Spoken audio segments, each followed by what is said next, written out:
क्योंकि सरकार की तरफ से बजट सत्र के दौरान एक बात कही जाती है जिसमें ये कहा जाता है कि उत्तर प्रदेश के आउटसोर्सिंग कर्मचारियों के लिए निगम का गठन किया जाएगा, जिसके बाद से कर्मचारियों का ये कहना होता है कि इसके पहले तो सरकार ने नियमावली बनाने की भी बात कही थी, लेकिन वो बात अब ठंडे बस्ते में चली गई है। तो निगम पता नहीं बनेगा या नहीं बनेगा, लेकिन बजट सत्र होता है, उसके बाद लगातार तमाम कैबिनेट बैठकें होती है, मंत्रियों की बैठकें होती है, जिसमें देखने को मिलता है कि निगम के गठन को लेकर तमाम बातचीत की जाती है। और अब स्थितियां ये बन गई है, या यूं कहें कि सूत्रों के हवाले से ये पता चला है कि इसी मई माह में निगम का गठन पूरी तरह से हो जाएगा और उसके बाद आउटसोर्सिंग कर्मचारियों को तमाम सौगातें मिलने वाली है। आपको बता दें, निगम के गठन को लेकर तमाम सारी चीजें निकलकर सामने आ चुकी है, जिसमें ये पता चला है कि आउटसोर्सिंग कर्मचारियों को कौन कौन सी सुविधाएं मिलने वाली है। लेकिन यहाँ पर अब भी कुछ लोग ऐसे हैं जिनका ये मानना है कि निगम के गठन से कर्मचारियों का शोषण होगा, तो किसी का ये मानना है कि निगम के गठन से कर्मचारियों के शोषण पर अंकुश भी लग जाएगा। फिलहाल तो जिस हिसाब से निगम के गठन हो रहा है, जिस हिसाब से सुविधाएं सरकार देने की बात करे, उस हिसाब से तो यही लगता है कि मानो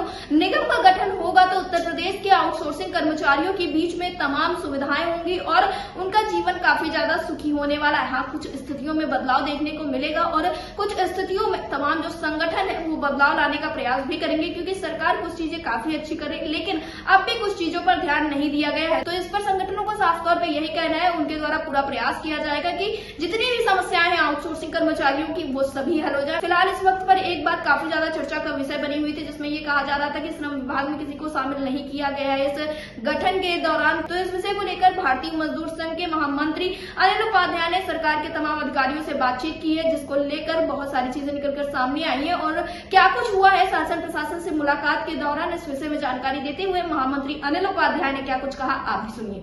अनिल उपाध्याय जी, आपका हमारे चैनल अटल टीवी पे बहुत बहुत स्वागत है। जी धन्यवाद। अनिल उपाध्याय जी, जिस तरह से देखने को मिल रहा है कि लगातार आउटसोर्सिंग कर्मचारियों के लिए जो निगम की गठन होना था उसको लेके बैठ के जा रही है, ऐसा अब निकलकर सामने आया है कि इसी मई माह में गठन पूरी तरह से हो जाएगा इस निगम का और इसके बाद आउटसोर्सिंग कर्मचारियों की जो समस्याएं हैं वो सभी हल होती हुई नजर आएंगी। जैसा इसके पहले आपसे बातचीत हुई थी तब आपने बताया था कि कई सारी सुविधाएं मिलने वाली हैं आउटसोर्सिंग कर्मचारियों की। तो मैं आपसे जानना चाहूंगी, जो इस दौरान आप लोगों की मुलाकातें हुई, इस मुलाकात में क्या कुछ निकल कर आया है? देखिए, कई विभिन्न बातों को लेकर के हमने श्रम मंत्री से जो है आग्रह किया था कि अगर मजदूरों के काम, कर्मचारियों के काम होने हैं तो श्रम विभाग बहुत महत्वपूर्ण है। इसलिए श्रम विभाग के प्रमुख सचिव, विशेष सचिव और उनके अधिकारियों, लेबर कमिश्नर के साथ बैठ करके एक वार्ता, जिससे कि बार बार मुझे मंत्री के पास या कहीं और ना जाना पड़े। इन विभागों पे काम देंगे तो हमारा काम हो जाएगा। तो इन बात को लेकर वार्ता थी। कई विभिन्न मुद्दों पर मैंने उनसे चर्चा की। एक ये भी मुद्दा था जो आउटसोर्सिंग की नियमावली बन रही है उसके लिए जो निगम और आयोग बनाने की बात बजट में की गई, उसके बाद में चर्चा। तो उस चर्चा में जो है हमने सबसे पहला विषय ये रखा कि जो ये आउटसोर्सिंग कर्मियों का निगम बन रहा है या आयोग बनाने की, इसमें कोई भी श्रमिक प्रतिनिधि नहीं रखा गया है। जब हम मेन स्टेक होल्डर है तो हमको हमारी बात भी उसमें रखनी चाहिए।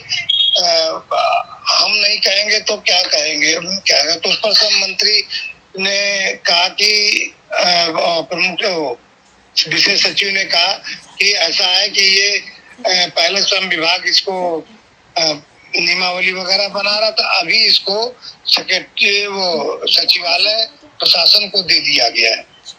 तो सचिवालय प्रशासन बनाएगा। तो हमने कहा ये गलत है। सचिवालय प्रशासन का क्यों, कैसे बना सकता है? श्रम विभाग को बनाना चाहिए और इसमें श्रमिक प्रतिनिधि होना चाहिए। उनका पत्र बना दीजिए, मैं आगे बढ़ाऊंगा। हम भी उस पर बातचीत कर रहे हैं। तो हमारा तो एक तो ऑब्जेक्शन ये है कि सचिवालय प्रशासन उतनी अच्छी नियमावली या निगम में क्या क्या होना चाहिए ये नहीं बना पाएगा। उसको श्रम विभाग के माध्यम से कराना चाहिए, प्रतिनिधि रखना चाहिए। एक ये विषय था।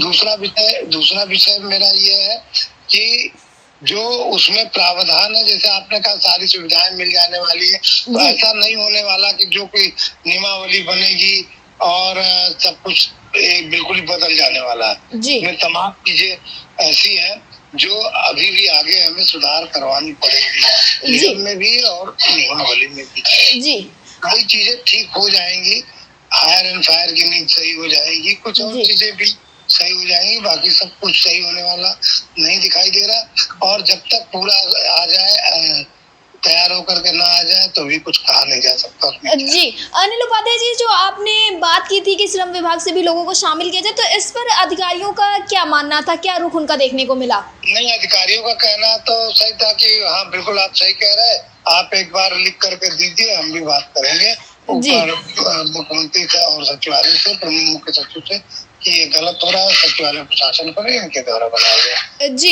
लेकिन अनिल उपाध्याय जी, अगर निगम का गठन होता है तो देखने को मिल रहा है, जिस हिसाब से सरकार बात कर रही है या फिर जिस हिसाब से सूत्रों के हवाले से पता चल रहा है, उस हिसाब से तो आउटसोर्सिंग कर्मचारियों को आसानी तो होने वाली है, जिस हिसाब से अभी समस्याएं हैं। तो मैं भी स्वीकार करता हूँ कि जो है बिल्कुल तमाम चीजें ठीक होने वाली है, कई चीजें ठीक हो जाएंगी। जी तो बिल्कुल मैं मानता हूँ। जी अनिल उपाध्याय जी, एयरटेल टीवी से जुड़ने के लिए धन्यवाद। अच्छा, थैंक यू।